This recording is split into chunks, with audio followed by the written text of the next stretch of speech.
योगा निद्रामनन्द जगदण्ड सरोमकुम्भः आधारशक्तिमवलम्ब्य परां स्वमूर्तिम् गोविन्दमादिपुरुषं तमहं भजामि।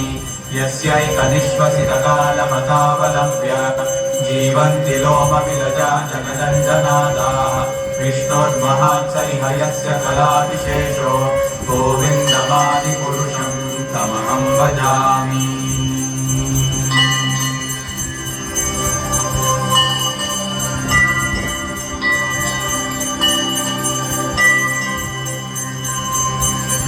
स्वास्वान् यथाश्वशकलेषु निजेषु तेजः स्वीयं कियत्प्रकटयत्यपि तत्त्वतत्र ब्रह्माय एष जगदण्डविधानकर्ता गोविन्दमादिपुरुषं तमहं भजामि।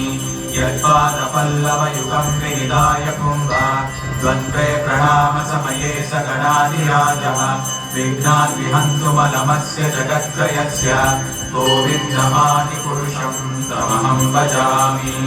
अग्निर्महीयगगमम्बुमरुक्तिश्च कालस्तदात्ममनसीति जगत्त्रयाणि यस्मात् भवन्ति विशन्ति यं च गोविन्दमादिपुरुषं तमहं भजामि। यच्चक्षुरेश सविता सकलग्रहाणां राजा समस्तसुरमूर्तिरशेषतेजाः यस्याज्ञया भ्रमति संवृतकालचक्रो गोविन्दमादिपुरुषं तमहं भजामि। धर्मोतपापनिचयश्रुतयस्तपांसि ब्रह्मादिकीटपतगापदयश्च जीवाः यद्दत्तमात्रविभवः प्रकटप्रभावा गोविन्दमादिपुरुषं तमहं भजामि।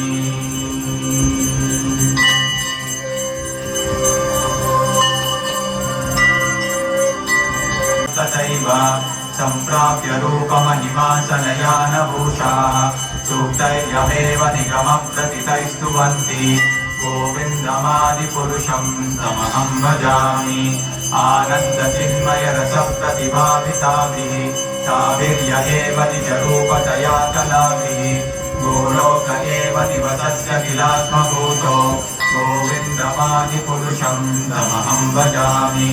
प्रेमाञ्जनच्छुरितभक्तिविलोचनेन सन्तः सदैव हृदयेषु विलोकयन्ति यं श्यामसुन्दरमचिन्त्य गुणस्वरूपं गोविन्दमादिपुरुषं तमहं भजामि।